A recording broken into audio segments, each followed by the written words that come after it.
Okay, so this is show me number 1, and we are asked to explain in 2 different ways why negative 3.25 is less than negative 1.4. Okay, so one way that you could show that negative 3.25 is less than negative 1.4 is using a number line. Okay, so we'll draw our number line.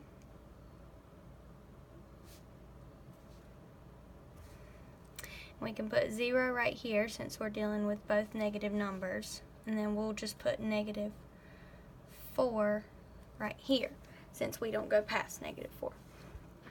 Okay, so we'll label this. Right, so 0, and then negative 1, negative 2, negative 3. Alright, so then we basically just plot these 2 points. Okay, so negative 3.25 would be about 1/4 the way to the left of negative 3. So just about right there. Okay, and I'll draw arrow down to say negative 3.25. Okay.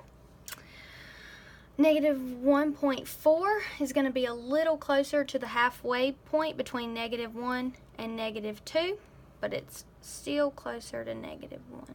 So about right there. Okay.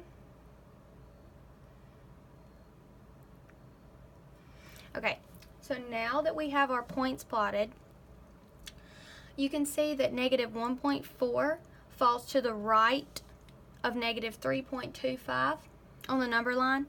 So that in turn makes negative 1.4 greater than negative 3.25 because negative 1.4 falls to the right of negative 3.25 on the number line. And this is just a good visual. Okay? So another way of showing that negative 3.25 is less than negative 1.4 is you can think of the numbers as money being owed to something. So think of negative 3.25 and negative 1.4 being money owed. Okay? So when doing this, negative 3.25 becomes $3.25, and negative 1.4 becomes $1.40. Okay, so basically, so you can think of $3.25 is how much you owe someone. Okay, so if you owe someone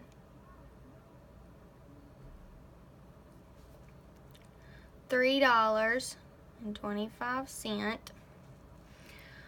you,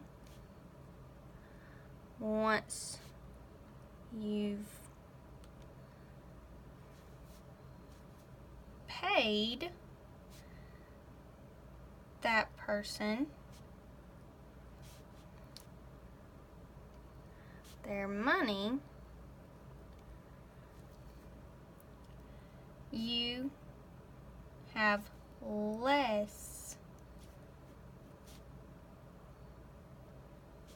money now than you would have if you had only owed $1.40. Okay? So that is another reason why negative 3.25 is less than negative 1.4 when you think of it in terms of money.